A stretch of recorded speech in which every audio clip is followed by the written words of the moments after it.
Vítam vás teda na tomto Webexe.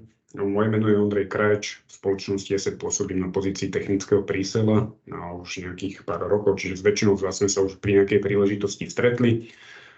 Úlohou tohto Webexu na dnešný deň, na nejakých najbližších 30 minút, bude povedať vám trošku viac o tom, kam sa ESET posunul, čo priberal vlastne do svojho portfólia, s čím vieme pomôcť jednak vám ako partnerom a jednak zákazníkom v prípade nasadzovania nejakých, ja to nazvem, pokročilých riešení bezpečnosti, čiže keď sa budeme baviť o XDR platforme, tak k tomu prislúchajúce potom služby.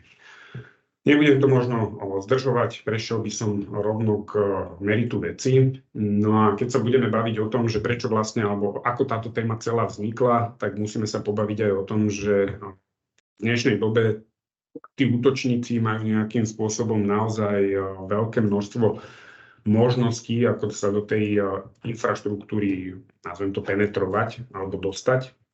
No a tým pádom tu vidíte aj naozaj veľa populárnych vektorov, tých typov útokov, cez ktoré teda chodia. Jeden z takých najpopulárnejších je samozrejme phishing. A ten phishing v zásade, keď sa budeme o ňom rozprávať, tak klasika, každý sa s ním stretol, je to veľmi jednoduchá záležitosť, ale stále účinná. No a potom ďalšie veci sú tam ohľadom toho, ako sú zero day zraniteľnosti, rôzne APTs, čiže Advanced Persistent Threats, ktoré dlho trvajú v systéme. Čiže tá znôžka toho, čo sa v dnešnej dobe deje a akým spôsobom sa ten útočník vie hýbať a smerom k zákazníkovi dostať, je naozaj veľa. Tým pádom, samozrejme, na to reagujú aj litery zákona, ktoré vychádzajú, alebo teda vyšli s nejakými úpravami, chystá sa NIS 2, k takej, dá sa povedať, že najzákladnejšie, ktoré by som sa momentálne odvolával, aj zákon o kybernetickej bezpečnosti.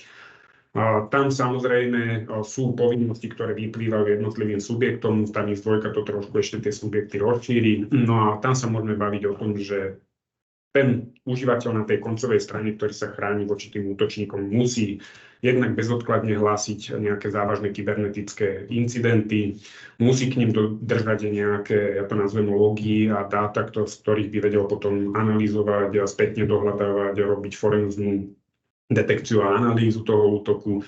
Takže keď to spojíme s tou prvou časťou, čo sa týkala tých vektorov, spojíme to s tým, čo musíte ako keby dodržiavať, alebo mal by ten človek dodržiavať na tej koncovej strane, tak toho je strašne veľa. Čiže tým pádom naozaj aj ESET na to reagoval v poslednej dobe búrlivou premenou svojho produktového portfólia. A najlepšie to zobrazuje vlastne, by som povedal, tá pyramidová záležitosť, kedy my považujeme to, čo je najnevyhnutnejšie, je na spodku a stávame tú bezpečnosť smerom dohora až do špicu. V tých jednotlivých vrstvách, keď sa budeme o nich baviť, tak určite tam patrí tá základná ochrana, to je tá krabičková, jak to ja nazývam, krabičková z toho pohľadu, že momentálne už ESET nerobí len riešenia, ktoré vybavíte z krabičky, nainštalujete na počítač a zabudnete, to sami dobre viete, tí, čo s nami dlho spolupracujete, ale už sú to riešenia, ktoré sú aj pokročilejšie, čiže majú takú charakter rozšírenej ochrany.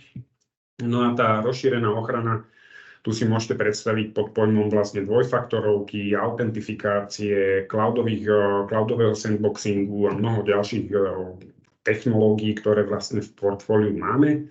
No a dnešná téma bude skôr zameraná na detekciu a reakciu, čiže na úplne taký ten, nehovorím, že totálny strop, ale jeden ten stupienok pred tým vrcholom pyramídy. No a práve tu v sekcii detekcie a reakcie pribudla záležitosť, ktorá sa volá vlastne ESET služby. Ona de facto tu s nami je už trošku dlhšie, ale teraz sa výraznejšie pomenilo to portfólio a niektoré veci ešte do tohto portfólia budú pribúdať a to je dôvod, prečo sa tu dneska o tom samozrejme s vami bavíme. Keď ideme v tej pyramíde úplne na ten vrch, tak to je taká tá čerešnička na torte, ako hovorím. Keď už máte všetko zmaknuté, všetko viete, alebo teda čo najviac z toho máte ako keby implementovaného, tak viete potom od nás využívať aj tzv. Inteligentné threat feedy, alebo teda Asset Threat Intelligence, čo je vlastne feed, ktorý naši výskumníci robia na základe toho, čo vidia v rámci malwareu, dokážu ho rozobrať na drobné, s pomocou Stix-Taxi formátu a vám dokážu poslať informácie priamo do vášho Siemu, Solaru alebo iných vlastne technológií, ktoré dokážu korelovať tieto dáta s niečím ešte ďalším. Hej. Takže to už na okraj toho celého. Nebudem to možno viacej nejako naťahovať a prejdem k tým službám, len ešte 2 slajdy k tomu poviem, že ten Asset Protect ekosystém, ako vidíte, tak tá Protect platforma je tá alfa a omega toho, čo vlastne musí mať ten zákazník u seba na tej svojej strane nainštalované na to, aby vedel využívať plnohodnotne celé to naše portfólio. S tým, že keď si všimnete, tak sú tam do toho integrované jednak technológie, ale aj služby. A jednou z takých tých služieb, o ktorých som už trošku spomínal, je vlastne to XDR, to je ten Asset Inspect. Asset Inspect je naša kľúčová technológia, ktorá vlastne odomýka, dá sa povedať, že otvára tú platformu XDR. No a prečo to hovorím? Hovorím to preto, že keď si zoberieme náväznosť na tú prvú časť ohľadom tých vektorov útokov a všetkého tohto, tak vlastne práve tá XDR platforma je niečo, čo dokáže efektívnejšie brániť voči takýmto hrozbám tú infraštruktúru, a to na základe toho, že sleduje aj také veci, ktoré bežný antivírus alebo bežné technológie antivírového charakteru nedokážu sledovať. Keď sa budeme o tom možno trošku rozprávať ďalej, tak v zásade sa jedná o to, že taký PowerShell je typický predstaviteľ. Viete tam urobiť nejaký skript, ktorý ovláda počítač alebo nejaké sieťové veci nastavuje a podobne. Ale je to legitímna súčasť a tu antivírus nikdy nezdetekuje. Na to slúži práve vlastne riešenie Asset Inspect, ktorý je ten kľúčový element tej XDR platformy, ako som to už spomenul. Keď sa budeme baviť o tomto inspekte, čo je vlastne nevyhnutná súčasť toho, aby ste tie naše služby riadenej bezpečnosti dokázali vlastne používať, tak inspekt máme v 2 rovinách. To je tá on-premisová a cloudová. Od toho sa čiastočne budú potom odrážať aj tie služby. A výhodou cloudovej, okrem toho, že sa vlastne všetky najnovšie technológie dáva prvé do cloudu, tak je aj tá, že aktuálne cloudová technológia má možnosť používať vlastne náš AI-driven modul, čiže ja to nazvem tak laicky AI poháňanú technológiu na pozadí vlastne detekcie incidentov, volá sa to Incident Creator.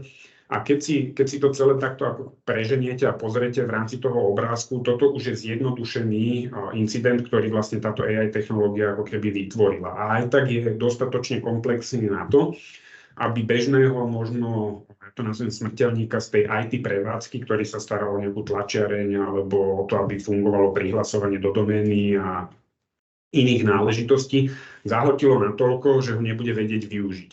A tu sa dostávame presne k tomu, že prečo vlastne Asset prichádza aj s tými službami, tak v prvom rade je to určite komplexita nástrojov, čiže tá komplexita nástrojov na ochranu voči tým pokročilým hrozbám z roka na rok samozrejme rastie, aj keď sa bavíme o tom, že veľa nám napomáhajú práve takéto AI-driven moduly, ale v zásade na tú ochranu priberáte ďalšie a ďalšie riešenia.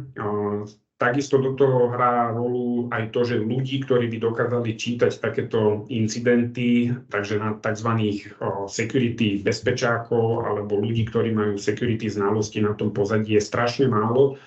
A zohnať ich vlastne pre svoju firmu, jednak je to vstupný kapitál, ktorý je častokrát nerentabilný, a druhá je, že ani toho človeka neviete zohnať. A tretia je tam vysoká miera rizikovosti, že ten človek potom, čo u vás pobudne, ja neviem, možno rok, 2, zdokonali sa v nejakých technológiách, tak odíde. A keď sa bavíme ešte o niečom ďalšom, tak je to určite ten limitovaný čas na reakciu. Čiže reagovať v dnešnej dobe na hrozby je priorita a tým pádom vlastne aj tí ľudia, pokiaľ sú zahltení veľkými množstvami technológií, veľkými množstvami dát, tak sú unavení, častokrát môžu prehľadnúť a ten čas alebo tá latencia tej reakcie je potom predĺžená. My sme preto prišli práve s tou nabídkou, alebo teda s tým, že vlastne do nášho portfólia sme zaradili služby riadenej bezpečnosti, a tie služby riadenej bezpečnosti v zásade sú koncipované tak, aby pomáhali zákazníkom v zvýšení reakčnej rýchlosti na prípadné incidenty, aby zároveň suplovali nevyhnutné znalosti vlastne ľudí, ktorí nie sú aktuálne na trhu a ktorých nevie tá firma zohnať. Takisto napomáha v rámci možností spĺňania regulácií a smerníc, čiže keď sa budeme baviť o tom zákona kybernetickej bezpečnosti alebo o tej NIS-2 a podobne. Takže toto všetko sú veci, kam práve takéto služby riadenej bezpečnosti smerujú. Je to trend dnešných dní, všimol si to aj Gartner a iní vlastne komparatívni, ja to nazvem nie vendory, ale organizácie, ktoré vlastne reagujú na to, že naozaj smer toho, že aj SMB segmenty alebo aj menšie firmy práve poškolujú po takýchto záležitostiach, ktoré ich posúvajú v tej bezpečnosti ďalej. Ako by to mohlo v zásade vo firme vyzerať z pohľadu tej našej služby riadenej bezpečnosti, len tak high-levelovo je, že na tej ľavej strane je zákazník, horná časť je vlastne vstup, ktorá ide vlastne do toho black boxu, čo je vlastne ten esiťacký black box, kedy naozaj my v tom prvom kroku ako keby monitorujeme tú zákaznícku sieť, hantujeme tam, alebo teda lovíme tie hrozby na tej sieti, v prípade to vieme izolovať, následne prechádza aj analýza toho softvéru, alebo teda malvéru, lepšie povedané, škodlivého softvéru, ktorý vieme vyhodnotiť, že či je legitímny alebo nelegitímny, s tým, že výsledok potom samozrejme na to sú naviazané pravidlá typu blokovania daného súboru v rámci hashu, vyčistenie počítača, killnutie procesu, izolácia a zároveň zareportovanie. Čiže na konci ten zákazník sa de facto nestará o nič, len o to, aby v tom úvode odoslal ten vstup, čo je vlastne aktivácia tej bezpečnostnej služby a v konečnom dôsledku dostane len výstup, že OK, tak za týždeň sme vám urobili nad vašou infraštruktúrou takéto a takéto zásahy a zachytili sme toto a toto. Tie služby riadenej bezpečnosti majú teda tie výhody, ako už som spomínal, v rámci tej rýchlej reakcie. Je to mnoho rýchlejšie, ako keď by ste mali, alebo viete na to nabehnúť o mnoho rýchlejšie, ako keby ste museli teda takýchto ľudí nejakým spôsobom riešiť vy. Samozrejme, ten prehľad a dashboard a reporting je niečo, čo vlastne vám dáva tú visibilitu. Ja som možno ešte na začiatku jednu vec opomenul. Ak budete mať nejaké otázky, máte aktuálne vypnuté mikrofóny, tak ľudia nám ich napíšte do chatu. My tu vlastne na to potom na konci tejto prezentácii budeme ready to zodpovedať. Takže určite to je niečo, v čom vás odporúčam. Nájdete to vlastne v sekcii Q&A, Questions and Answers. Dobre. Tie služby riadenej bezpečnosti určite treba povedať, že máme delené do dvoch sekcií. Prvá je viacej automatizovaná, druhá je viacej taká, ja to nazvem customizovaná, respektíve šitá na mieru zákazníkovi. S tým, že obidve vlastne poskytujú, a je potrebné povedať, že je to 24/7 monitorovanie, dohľad a vlastne bezpečnostné riešenie incidentov v rámci vašej infraštruktúry. Čiže určite obidvomi týmito službami pomôžete, alebo ten zákazník si vie pomôcť v konečnom dôsledku. A kdežto tá služba Ultimate, ktorá je Detection and Response Ultimate, čo je služba širšieho charakteru, kedy vlastne dostávate ešte o mnoho viacej pridaných hodnôt. Ja by som obidvomi prešiel s tým, že vlastne to, čo má služba MDR, má aj služba Detection and Response Ultimate, takže tento prvý slajd bude platiť pre obidve tie služby. No a keď sa bavíme, to 24/7 monitorovanie, to už som spomenul, čiže to je taká tá klasika, hej, preto si to ten zákazník vlastne primárne objednáva, alebo chce objednávať, alebo zvažuje minimálne nad tým, že vlastne niekto miesto neho zobere vlastne tú security časť pod svoje krídla. A tým pádom bude mať výhodu toho, že nemusí sa o to starať, jak už sme sa bavili v rámci tých ľudí a celého toho ansamblu okolo. Druhá záležitosť je, že ten threat hunting sa deje pod vedením expertov. U nás, a to teraz by som klamal, ale neviem, koľko to bolo človekohodín, ktoré máme vlastne, čo sa týka expertízy na našej strane, tým, že máme naozaj veľa jednak ľudí, ktorí sa zaoberajú malverovým inžinierstvom, teda reverznou analýzou malvéru. Máme tu ľudí, ktorí sa zaoberajú security, vyslovene security z pohľadu sieťového charakteru a všetkých týchto náležitostí. Takže určite tento threat hunting má vysokú úroveň alebo vysokú mieru vlastne expertného charakteru.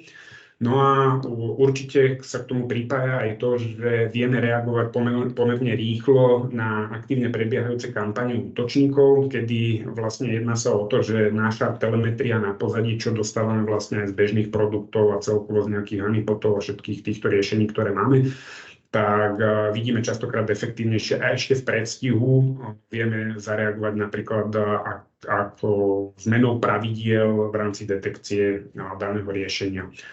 To je práve tá knižnica podozrivého správania. Je to v zásade taký zoznam našich bezpečnostných pravidiel, paternov, ktoré vlastne ten produkt Inspect v sebe nesie. Je to zhruba 1300 bežiacich pravidel na pozadí, ktoré sú aktívne sledované, monitorované, zmenené, pridávané, odoberané podľa toho, čo sa aktuálne vo svete deje. Čiže je to živý ekosystém, ktorý by v opačnom prípade nejakú časť toho musel ako keby prevziať na seba ten zákazník zo svojej strany a v prípade nejakého nového malvéru by musel čakať, kým mu to my ako keby do toho natlačíme klasickým updateom, kdežto tieto služby sú výhodné v tom, že dokážu o mnoho rýchlejšie zareagovať, dokážu to tým zákazníkom ako keby primárne v krátšom čase posunúť do toho jeho riešenia. S tým súvisí vlastne priamo aj tá optimalizácia, čo je ten ďalší bod. Keď sa bavíme o prispôsobených reportoch, tak určite tie reporty, ktoré dostane ten zákazník, sú vlastne prispôsobené na to, čo tá služba MDR vlastne vykonala v rámci tej danej chvíle, toho časového okna, čiže zhruba týždňa. A v rámci toho ten zákazník dostane, že bolo odchytených toľkoto a toľkoto incidentov, tie incidenty mali takúto závažnosť, robili toto a toto.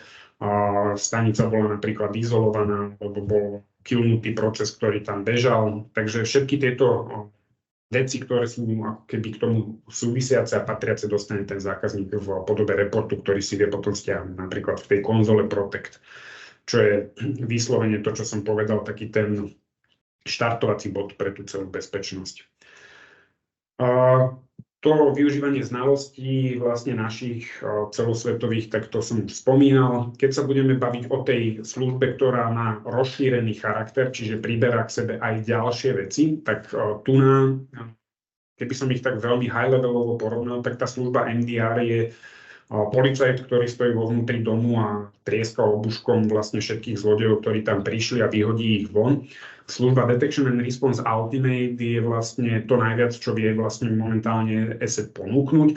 A je to služba, kde dostávate aj veci, ako je digitálna forenzná analýza, alebo teda respektíve pomoc pri reakcii na incidenty.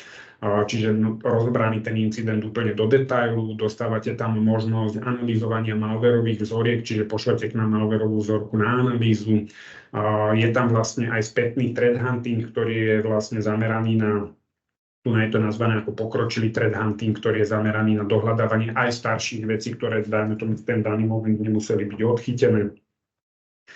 Sú tam mnohé ďalšie veci, ako je napríklad deployment and upgrade, čiže nasadenie tohto riešenia nemusí riešiť zákazník vo svojej režii, alebo teda partner v režii, ale vie to ako keby outsourcovať na našich ľudí a na našich ľudí, ktorí sa jednak zaoberajú vyslovene nasadením a druhák zaoberajú sa tými bezpečnostnými službami.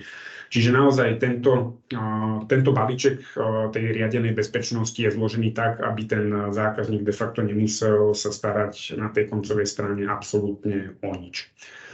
Rýchle možno také porovnanie tých jednotlivých služieb je len naozaj, aby ste vizuálne videli, že je tam zhruba o polovicu viac vecí, o ktorých sa môžeme potom detailnejšie baviť, alebo keď budú na to nejaké otázky, tak ich vieme k tomu samozrejme zodpovedať.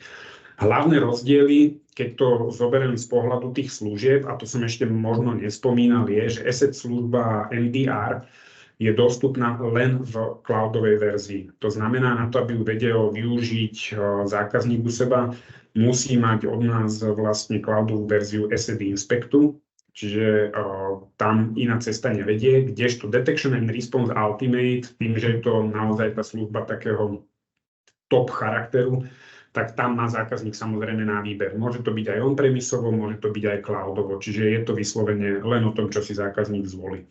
Keď sa budeme baviť o tom, že aká je vlastne tá reakcia a optimalizácia, tie pravidlá, tak de facto na úrovni MDR služby je to automatizovaná záležitosť, čo som spomínal cez naše interné CME Slary.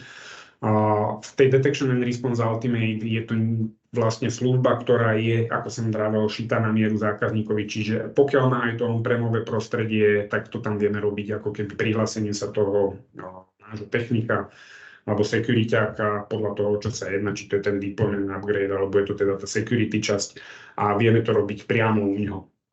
Keď sme hovorili o tých reportoch, tak MDR služba má taký ten základný report, to znamená, jak som spomínal, to, čo sa udialo, aké to malo dopady a mnohé ďalšie charakteristiky. Služba Detection and Response Ultimate má Hero Report, čo je vlastne manuálne upravovaný report pre každého zákazníka a obohacovaný ešte o ďalšie údaje, ktoré v rámci tej infraštruktúry naši analytici a v rámci toho, čo tam nad tým robili, našli. Hej. A môžete si to predstaviť práve to, že ja som to nedopovedal v rámci tej služby Ultimate, tá je vlastne taká, ktorá zatvára okrem toho policajta, ktorý je vo vnútri, tak vlastne zákazník na tú svoju stranu dostane potom aj informácie o tom, že zavrite si, ja neviem, tieto a tieto porty, lebo ich nevyužívate a útočníci cez to k vám došli do siete, alebo je to často používaný vektor, cez ktorý sa tí útočníci vedia priamo do tej siete dostať. Keď je to možno ešte aj rozdielne v tom, že SNMDR služba nemá napríklad dedikovaného pracovníka na incident. To znamená, že tá služba je bez effort, nie sú tam nejaké SLAčka, vlastne je to tak, že ako najlepšie vieme, tak najlepšie robíme. Služba Detection and Response Ultimate má štandardne definované SLAčka, ktoré sa dajú potom vlastne dohľadať na našich stránkach. No a má aj dedikovaného analytika na ten incident, čiže bavíte sa s človekom vždy len s jedným, ktorý je od A po Z a o tom incidente vie naozaj de facto všetko, čo k nemu patrí, čo sa tam vykonalo. Čiže, jak som spomínal, je to naozaj služba úplne topková, ktorú momentálne tuto najviac čo ESET vie ako keby ponúknuť. V prípade toho, že zákazníci, a keď sa budete s nimi rozprávať a niekto príde nejaká otázka, tak povie, že OK, ale keď mi to, dajme tomu, robí niečo, čo nemá, alebo chcem nejakú akože technickú požiadavku zniesť voči ESETu, tak viete to urobiť cez ESET Service Hub. Tento Service Hub vlastne ukazuje to, akú licenciu má aktuálne zákazník vlastne u seba, na ktorú z tých služieb zakúpenú. A zároveň to slúži ako taký servisný portál, cez ktorý viete takúto požiadavku k nám odoslať, aby sa ňou zaoberali vlastne ľudia na našej strane. V prípade toho zobrazenia, ja to možno len takto ukážem, to je taký klasický dashboard, ako to vyzerá v Protecte, čiže tak, jak ste zvyknutí, a potom je tam ten report, o ktorom sme sa bavili, že dostanete. Toto je ten NDR report, ten weekly. Samozrejme je tam ešte viacero ďalších podrobností tam keby ste to scrollovali dole ďalej.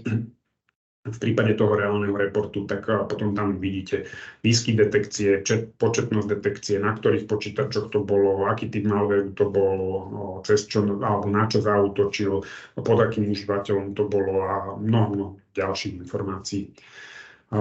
Čo je možno teraz zaujímavejšie z pohľadu vás ako partnerov, že kto je vlastne taký ideálny zákazník, že keď to rozoberieme na také detailnejšie alebo granulárnejšie také chlieviky, tak určite je dobre sa pozerať na to, že máme rôzne typy zákazníkov a pre službu MDR ideálny zákazník bude práve taký, ktorý je od 25 licencií zhruba do tých 500 licencií.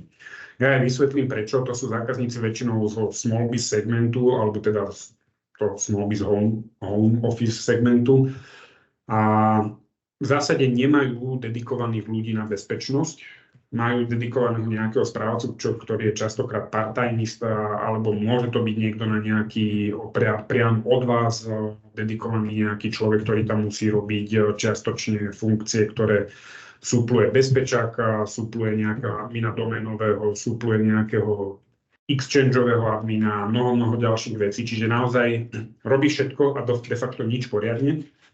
No a samozrejme, tieto firmy z tohto segmentu sú veľmi citlivé na cenovú politiku.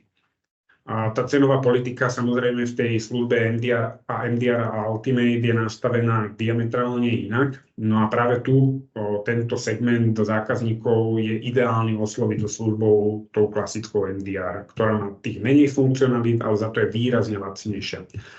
V segmente od 500 do zhruba 999 licencií, tam už sa to začína preklápať, lebo tam už tá služba Ultimate v porovnaní, a to ukážem za chvíľočku aj na niektorých príkladoch, nie je tak výrazne drahšia a zároveň poskytuje ale výrazne viac benefitov z pohľadu security. Čiže naozaj je to služba, ktorá už dáva komplet to, čo vie ESET poskytnúť.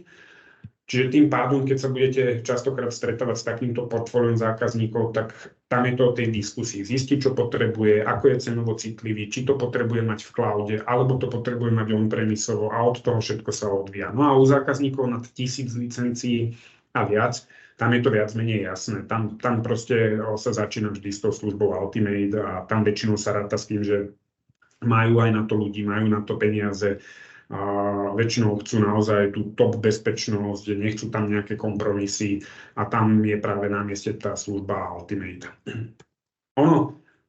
Čo sa týka nejakých prerekvizít, tak väčšina z vás už podľa mňa máte podpísané tie prerekvizity k tomu, ale v zásade sa jedná o to, že treba mať podpísaný dodatok, čiže tá partnerská zmluva musí mať ten službový dodatok na to, aby ste vedeli tieto veci predávať a poskytovať. Viac sa o tom momentálne baviť nebudeme. Skôr vám poviem, že čo sa týka partnerských marží, tak za predaj vlastne takýchto služieb je vlastne jednotná 20% na všetky tieto službové balíky. V prípade tých produktových balíkov zostáva štandardná podľa vlastne partnerského programu alebo deal registrácie. Takže tam sa nejaké zmeny nedejú, jedine to, že naozaj na tie služby je tá marža tých 20%.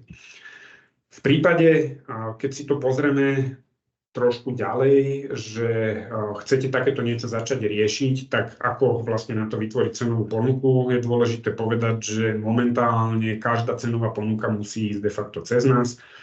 Čiže tým pádom buď cez partnerský portál v sekcii obchodné príležitosti, ako to vidíte vlastne aktuálne na tom zobrazení, alebo e-mailom na dealregister@sns.sk. Takže taký klasický kanál. Každá vlastne takáto cenová ponuka podlieha aktuálne nejakému schvaľovaciemu procesu, ktorý je na našej strane, takže dostane to váš nejaký channelák alebo obchodník. Keď sa budeme baviť o tom, že ako už vyzerá reálna tá ponuka na takéto niečo, tak samozrejme tu aktuálne viete vlastne vidieť, že cena pre Asset Protect Elite plus MDR, čo je vlastne spojenie službou, teda balíka produktov a služby, je zhruba v rámci 50 endpointov na jeden rok nejakých 4160 €. V zásade sa jedná o to, že je to zhruba plus minus autobus, akože tá služba je skoro to isté, trošku menej ako je vlastne cena licencií. Keď prejdeme ale smerom už na 500 endpointov, tam samozrejme tá cena narastla, vidíte, že je to zhruba 32 662 €. V komparácii ale, a to je to, čo som hovoril predtým, že ktorý typ zákazníka je ideálny na ktorú službu, tak v komparácii so službou Ultimate vidíte, že tam je 40 700. Nie je to veľký rozdiel, keď to prepočítate na nejaké CT, prepočítate to prípadne na nejaký ľudský faktor, ktorý by ste museli zaplatiť, tak to vychádza rádovo pár eur. Čiže, ale v zásade dostávate o mnoho väčšiu bázu toho, čo tá služba vie obsiahnuť. V prípade vlastne toho licenčného, ja to nazvem tírovania alebo takého zoskupenia, že ako to vlastne ide, tak vidíte naozaj, že tá služba Asset MDR v zásade sa dá objednať do 25 počítačov, alebo teda 25 sítov, to nazvem vyššie, kedy v rámci tej služby začíname na nejakých 1424 €. Potom sa hýbeme podľa toho, aký je ten rozptyl tých sítov, čiže keď to je od 26 do 49, tak je to 54, cca 80 na ten seed a v tej tabuľke to potom môžete pekne vidieť, ak to narastá až do nejakej úrovne 5000. A v prípade Asset Detection and Response Ultimate tam vidíte, že naozaj je tzv. Flat price do až 500 počítačov. To znamená, že do tej doby, pokiaľ si chcete takúto službu od nás zakúpiť, tak je jedno, či máte vlastne 25 alebo 50 alebo 250 a tá služba vás bude stať vlastne tú cenu, ktorú tam vidíte, a to je tých 30 150 eur. Takže to je aj ten dôvod, prečo som povedal, že v prípade tej ponuky a toho zákazníka od 500 počítačov vyššie je to vždy na tej osobnej konzultácii, čo potrebuje, ako potrebuje, a potom sa tá služba samozrejme dorovnáva, tá Ultimate s tou NVR-kou, čím idete vyššie. Pokiaľ sa bavíme o tom, že ako sa robí licencovanie dvojročné, trojročné, tak vlastne za každým je to o tom, že licencia je ako keby násobok toho, čo je jednoročná nová licencia. V prípade obnovenia je to vždy vlastne nová licencia, čiže nie je to, že by tam bola nejaká diskountovaná záležitosť. Takže asi toľko. Zakupuje sa to vždy na počet vlastne sítov, ktorý má keby aktivovaný inspekt. Čiže to je ešte dobre povedať.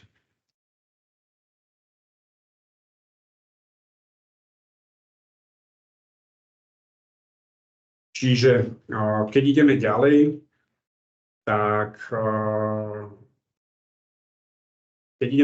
tak možno predposledný slajd, o ktorom by som potom trošku hovoril, je, že v zásade zhruba nejaký mesiac cca sa to ešte pomení. A to znamená, že vlastne prídeme s tým, že tam bude Asset Protect NDR službobalík a Asset Protect NDR Ultimate, ktorý je tiež službobalík.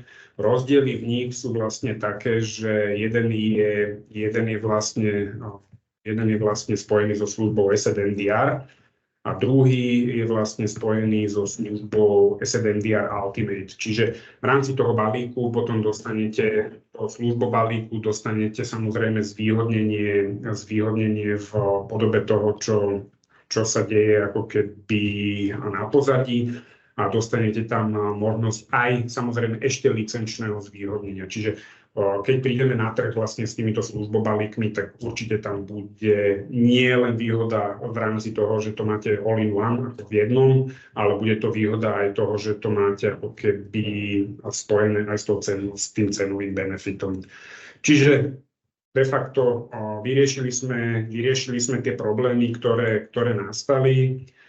No a podľa mňa aktuálne, pokiaľ máte nejaké typy otázok, ktoré by ste chceli k nám adresovať, tak smelo do toho. Sme tu aktuálne pre vás, takže určite ak máte niečo, tak dajte vedieť a my vám to odpovieme.